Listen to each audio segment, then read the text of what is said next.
And we start with breaking news this hour from Istanbul in Turkey, where the country's interior minister says there have been 2 deadly explosions. One occurred outside a football stadium and is believed to have been caused by a car bomb, and a second was reportedly triggered by a suicide bomber in a park nearby. The latest reports say that 13 people have been killed and 40 others injured. One of the blasts was caught on camera. Patladı ha şurası. Vallahi patladı. Yemin ediyorum patladı. The Turkish president has issued a statement saying the attacks were aimed at both police officers and civilians and aimed to maximize the number of casualties. The blasts happened after a football match at the stadium between 2 of the country's top teams. Turkey's transport minister has described them as planned terrorist acts. However, no one has yet claimed responsibility. Local coverage of the incident has been banned by the Turkish authorities. Loud bangs and gunfire were also reportedly heard shortly after the explosions occurred. The sound was so loud that it sent local TV reporters running for cover. Başında olacak yani. Biz bile yan yana olduğumuz için bizle bile oluyor. Bitiyor. El sallıyoruz. Su isteyen olursa su veriyoruz. Independent journalist and stringer Alaaddin Kilic is in Turkey with the latest. The first information that we had was that this attack targeted the police bus when they were leaving from the stadium after the match. And we also know that there have been no casualties from the football fans, and all the injuries are from the police side. Generally, there are 2 popular suspects of terrorist attacks in Turkey. One of them is the PKK, the Kurdish terrorist organization, and the other one is ISIL. The previous terrorist attacks in the country, no one rushed forward to claim responsibility of the attack, and this is what we are having at the moment. All right, let's now cross live to Max Abrams, a terrorism expert at Northeastern University in Boston, to get his thoughts on this subject. Max, thanks for being with us here. Again, it seems you and I are always talking under these circumstances, but so no one has claimed responsibility as of yet, and usually that is something that people are quick to claim responsibility for, specifically in Turkey.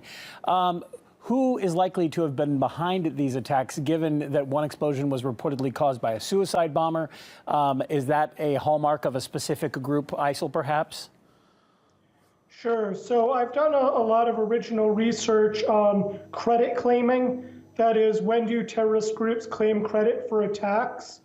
And one of my main findings is that it really depends on the target selection. When civilians are killed, what I found is that terrorist groups are generally more reluctant to claim credit. In this case, it seems as if the attack was not indiscriminate because police officers, my understanding, were the targets, and they're the ones who were killed and the other ones wounded. And so these are precisely the kinds of targets that terrorist groups tend to be quick to claim credit for. And so my prediction would be that we will hear a credit claim, relatively soon, within the next week. They're not necessarily automatic. There are differences in target selection between Islamic State and the PKK, the Kurdish group. In general, the PKK doesn't like to make indiscriminate attacks, doesn't like to just blow up any civilian. Their target selection is much more selective.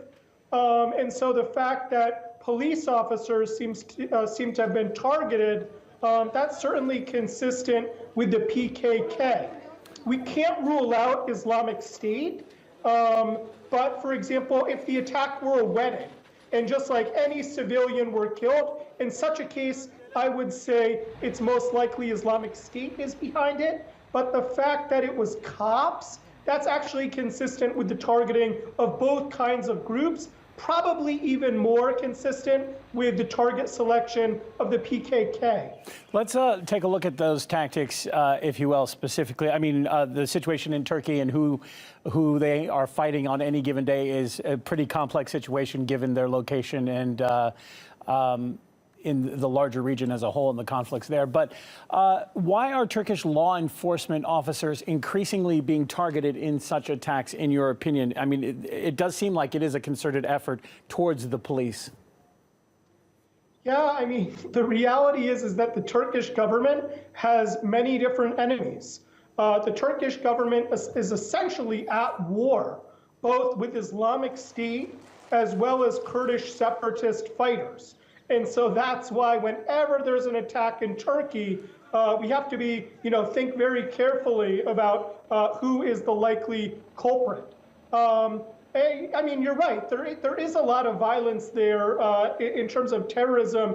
I don't know that there's a particular uptick over the past month, for example. I've seen reports from Turkish cab drivers on the ground, for example, saying that there was a bit of a respite, and so they were actually surprised that there wasn't more terrorism. And so when this attack happened, it sort of went along with the general trend that we've seen all year. Istanbul, the site of this latest attack, has been targeted at least 3 other times. Including the airport, the Ataturk attack over this past summer, which killed 47 people, and that was Islamic State. So I mean, in terms of counterterrorism, the Turkish government is in a very, very tough situation. And one of the reasons why it's in such a tough situation is because more and more the Turks are helping out against Islamic State. In terms of helping out our mission in terms of taking over Raqqa. But in doing so, that's upsetting the Kurds, especially a group known as the YPG. And so basically, Turkish activities in Syria are alienating both Islamic State as well as the YPG, which in Turkey, they're basically called the PKK. Max, and so I anticipate more violence against Turkey as it continues to alienate both Islamic State as well as the Kurdish fighters.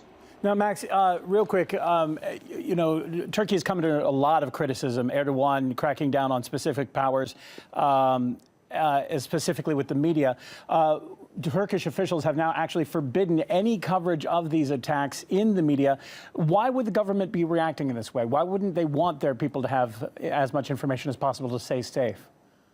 Because Turkey is not a democracy. Erdogan is a very authoritarian leader. The more power that he's able to get, the better. So this, he has been trying to soak up as much power for as long as he's been in office. And attacks like these actually help him because he can say, look, in the interest of protecting the population, you need an even stronger executive. And so these attacks, in some ways, are actually politically beneficial in terms of his shoring up his power and becoming an even more authoritarian leader. All right, Max Abrams, very interesting to hear your thoughts. Terrorism expert at Northeastern University in Boston. Thanks for being with us here on RT. It's always interesting to get your insight when these situations arise. Sure.